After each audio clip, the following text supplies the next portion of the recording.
సంఘం మండల పరిధిలోని పలు గ్రామాల్లో భారీ వర్షాలు కురవటంతో రోడ్లపై చెట్లు విరిగిపడ్డాయి. కుంటలు, చెరువులు, అలుగులు నిండిపోయాయి. రామచంద్రాపురం గ్రామంలో ఇళ్లలోకి వరద నీరు వచ్చి చేరటంతో ప్రజలు తీవ్ర ఇబ్బందులకు గురయ్యారు.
ఎన్ని ఎకరాలు వేసిల్లు పత్తి మీరు?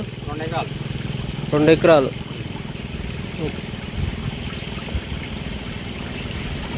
ఇదంతా మీదేనా? మొత్తం పత్తి చేను చేతికి వచ్చిన చేను నాశనమైందా?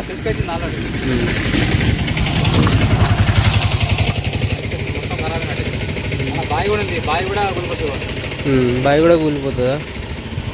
ఇది రామచంద్రపురం సంఘం మండలం, వరంగల్ జిల్లా.